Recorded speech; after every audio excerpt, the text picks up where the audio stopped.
Let's talk about two of the quarterbacks on Quarterback Island who are playing on Thursday Night Football. I love it that Jordan Love got on. For some reason, I came into the day thinking that was going to be my most difficult challenge would be to get him on. But you guys were with me, and No, here he it was is math instead. on Thursday night. He goes to Detroit. This was a rematch of a somewhat underwhelming game that It's a weird game because Green Bay totally controlled the game. Remember, Detroit only had like 200 total yards of offense, but they won 24-14. Yeah, they got out to it quickly. The tough weather game. I think Jordan Love's playing better now. They go to a Lions team that is banged up. I think just before we even talk, I'm just going to give a little bit of an injury update for both of these teams. DJ Reader, uncertain whether he plays in this game. Taylor Decker, their left tackle, the Lions, not looking like he's going to play, according to Dan Campbell. Carlton Davis, their cornerback, is looking like he is going to play in this game. So that's good news, at least on that front. Josh Paschal, Levi Onwuzurike.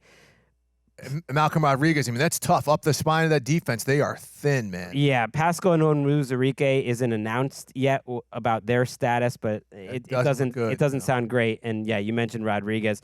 They're now missing 3 of their top 4 linebackers. Derek Barnes, they could get back at some point, but not for this game. So there's some players that you probably have never heard of that are playing at linebacker for the Lions. I did want to mention Jair Alexander was back at practice, and they're going to that seems like it's going to be something of a game-time decision. Elgton Jenkins, good offensive lineman for the Packers, and Edgerrin Cooper, their linebacker, might be out for this game. So a lot of injuries, but especially on the Lions side, really affecting them. We'll start with you, Steve. Let's start with Love and the Packers' offense. Do you think they can take advantage of all these injuries in a nice climate? I know they're from Green Bay and all, but a nice climate control. Yeah, like how we like it, right? Yes. Forget all the snow and the cold. Yes, of course. I mean, when you think of, besides Jordan Love, who's the offensive piece for the Packers? Josh Jacobs. I mean, he's a physical force. His run balance is like Marshawn Lynch's. I mean, it's incredible.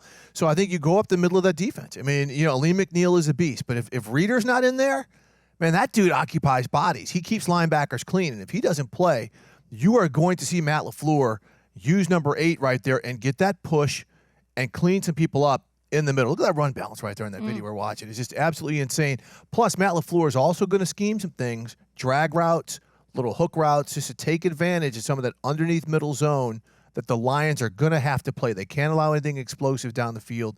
So I think that center of the field for the Detroit Lions is going to be vulnerable. Yeah, you mentioned, very, very brand new faces in some points, not only on the interior, but at linebacker.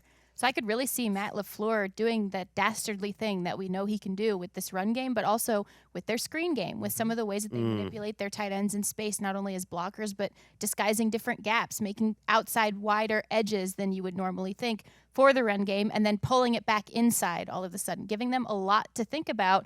And it will be, Jordan Love distributing the ball and all of those things. I expect him to take a few shots downfield as well. But a lot of this is going to start up front because that is where the injuries have compounded in those first and second levels for the Lions defense. Yeah, I think it's such a mismatch for both offenses. Mm-hmm.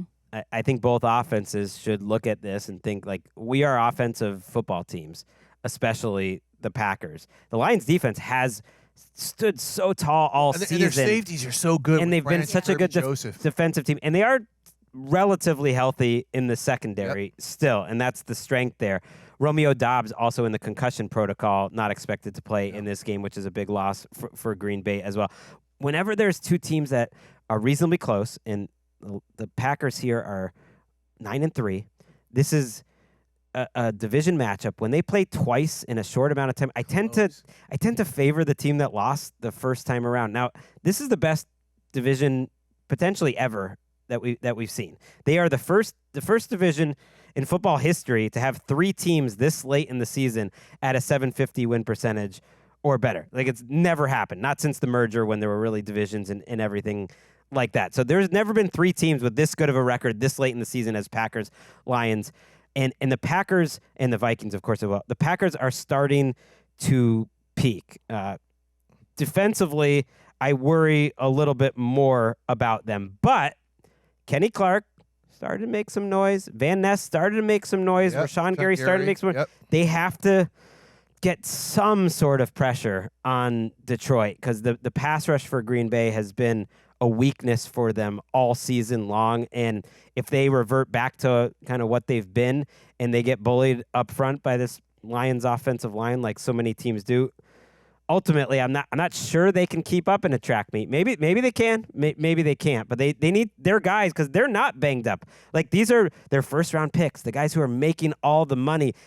Sometimes it's just getting your guys to play better. Their best guys haven't played their best all season, but I think you've seen just a little bit of signs from those big names, Kenny Clark, Rashawn Gary, over the last few years. And this is huge for the Packers, right? If they knock off the Lions, okay, then you've got a two-way tie with Detroit and Minnesota. But then Green Bay now is sitting right there with the rest of the season, where they're now can start talking about home field instead of those two dome teams thinking about they're playing in 76 degrees. I saw Next Gen Stats had only 4 teams with a real chance to get home field advantage. Mostly Lions. Yep. Then the Eagles were under 50%. Vikings a little smattering, and the Packers were sitting there at 2%. But that does go up. You know, if they win this game, then it's more than the 2%. You're right. They have a chance. And if the Lions lose this, then the Eagles take over as the favorite for home field, which is nobody wants that. I mean, look, I think the Lions are built to play outdoors in this weather, but they will only play when the season ends in 3 true outdoor stadiums. Mm-hmm. And we know we saw it last week. The Packers are indeed built to play outside. Built, like I said earlier in the show, when I was gushing about the diversity of the run game and how multiple they can be off of everything that it builds. That is a team that, the Lions, as banged up as they are, it's the worst possible time for the Lions defense to be facing this physical Packers offense. At the same time, like you guys said before, it's kind of a good foil game for either side. And Jared Goff, even when you rush 4 against him, he's not struggling like he used to, particularly inside. He's not struggling like he used to against any kind of pressure. He's been incredibly productive. Like we mentioned on Quarterback Island, part of the reason he's so firmly on Quarterback Island is if you just rush 4 like the Packers have, most of the time they blitzed a lot more in their last matchup against the Lions. It wasn't super effective. And when they drop back and rush, when they just sit and rush 4, like we've seen them also do with some effect against other quarterbacks this season, those types of things are just not working the way that they used to against Jared Goff. So you're going to have to try to get your secondary activated the way they were taking the ball away earlier this season. You're going to have to activate your secondary if you're Jeff Hafley. Yeah, and that's where some mismatches are happening, certainly for Detroit. When Detroit has the balls, there's mismatches all over the place. This could be a great game for the Penei Sewell agenda running out here. I am pushing that agenda hard, my man. Okay, yeah, I had him in my MVP ladder. I put him 4th. I think he should be there. I think you can do what you want with votes. And if you want him to kind of represent this Lions offensive line, and he obviously is the best player on it by a good deal and maybe the best at his position, you can vote that way. And so I think him against these 3 young safeties that they're playing. So Xavier McKinney, I guess you wouldn't call him young anymore. He's right in the middle of his prime. But what they've done with some injuries at their linebacker level and just in cornerbacks is they're playing their 2 rookie safeties, Bullard and Evan Williams, together, and Bullard's in the slot a lot. Bullard's been quiet, Javon Bullard, 2nd-round pick, but you haven't noticed them in a bad way. Evan Williams has made a lot of positive plays. So these 3 safeties on the field, and you're running the ball against that kind of look. Quay Walker, who has made some plays over the last few weeks, but drives Packers fans absolutely crazy, and I think is a weakness of their defense is their linebacker position. Maybe this is a Sewell and a Jahmyr Gibbs, because as good as David Montgomery is, and he's awesome, they have almost the exact same amount of rushing attempts and the exact same amount of catches this year. And yet Gibbs has 250 yards. Explosive plays. More. He's a top 5 yards from scrimmage guy in the entire league. And I do think this is a week where you just got to win in a shootout. You feel bad almost for the Lions that it's so hard to get a 1 seed. It's so hard to win the Super Bowl because after this, man, they come off that Thanksgiving game, all these games in a short period of time. Then you got the Bills next week. You got the Vikings coming up. You're at San Francisco. We'll see what they look like. It's like, man, it is so hard to just get a freaking 1 seed. Of all the years for them to be 11-1, this is a tough one for it. I know. Someone was sort of commenting on different discussions that we've had, whether at The Athletic or on this show, and it's like, man, it's in a historic year, right? These other teams just will not start losing games, right? And it's driving the rest of the fan base is nuts, which is fair. But like, hey, that's great for everybody. But and they could all think that way. Like Green Bay could be like, man, in a normal year, we'd be winning the division. Yeah. We're in third place. The Vikings, right? The Vikings have 10 wins. Right. Yeah. Like the Eagles have won 8 in a row. And they're like, wait, we got to wait for one of these other teams to win. It is so competitive. It's an awesome conference right now. Ben Johnson, there's like a subplot within a subplot. It's not really a big deal, but it is kind of fun in it just doesn't happen often kind of way. And a little oopsie out of Detroit where Jahmyr Gibbs accidentally shared some photos of the Lions' plays on the whiteboard. Dan Campbell said that he wasn't concerned about it. Obviously, they change calls every week. And also, if you look close enough in certain Reddit circles, you can find copies of every playbook in existence in those circles. And every coach's call sheet. Yeah, and the close-ups of the call sheet. And they change calls every week. They change words. Every team does this unless you are just an absolute fiasco of a team. And some are, but teams who know what they're doing, they change their calls every week. So, but Ben Johnson did not mean to. Sometimes he just says things, right? And he inadvertently gave the Packers like a little bulletin board material, I think, if I'm just reading this quote flat. And he said, have you guys thought about maybe we wanted them out there? So now we know what they know. And he was joking, obviously, on Monday. And he said... So he's Drake now. So he's like, oh, yeah. Oh, God. No, what a comp. He said, no, like listen. if they lose this game, he's going to sue them afterwards. Yeah. He's like, each week we try to keep guys off balance, teams off balance. We certainly don't want them to know what's coming. And then he said, look back at the first time we played the Packers this year. 3rd and 5. It was our first third down of the game. We made a check. And you can see Packers defensive lineman Kenny Clark giving the signal for a check right there, which is usually universal to check for a run. Well, we ran it, and we got 9 yards. So his point was, even when they know what's coming, we still do the thing. That's what good teams do. That's what football. I don't think the Eagles are confusing anyone with their fourth quarter strategy. It's working. I don't think the Ravens are confusing folks on what they're doing on 3rd and 1 either. Right.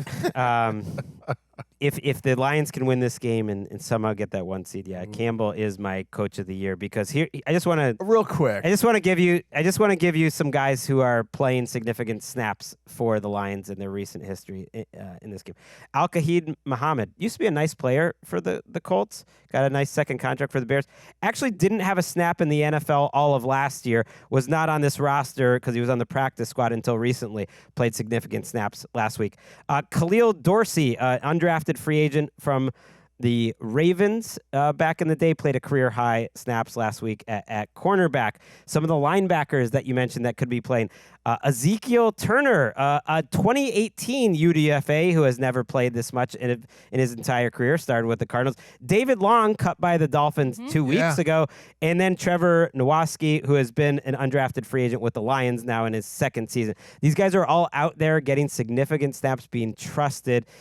We'll see if they can make it work. Jordan Love, you got to make him pay. As much as we just said how much we love you, he's only been averaging about 23, 24 attempts a game during this great stretch. They haven't needed him to totally ball out and dominate. They're going to need it on Thursday night. Real quick, Dan Campbell over Tomlin? If they get to the finish line, anyone can vote the way they want. I think it's okay to consider the breadth of the coaching job that you did, everything that you did. And so Tomlin gets some credit for that too. But to me, since Campbell didn't win it last year, I think he deserves it. My pool of people who I would, if I got a top 5, I don't. If I got a top 5 and in no particular order, I would certainly have Dan Campbell in the top there. I would also have Matt LaFleur. Yeah. Think about the breadth of this year. And the breadth of the last 2 years with such a young group and how they grew up. So this is a cool matchup between, again, we see it, twice a year, but again, between possible Coach of the Year candidates, I would have Kevin O'Connell in there, as you guys know. I would have Dan Quinn in there still. I would have Sean McDermott in there. I would have Mike Tomlin in there. That's 6, but it's fine. Math is hard, as we've established earlier there we go. in this episode. Way to bring it full circle, Jordan. That is our preview show. I'm learning TV. I'll pick the Lions in this game. I can't pick against the Lions right now, but nothing would surprise me. And it gets spicy if the Packers win this one. I'm looking forward to recapping this with Jordan on Thursday night. And I'm picking the Packers because of the way they ran the ball. I could see it. I'm a little like. It just feels like Lions are like America's team. You just want. I want the Lions to go all the way, but on this game, I am picking the Packers.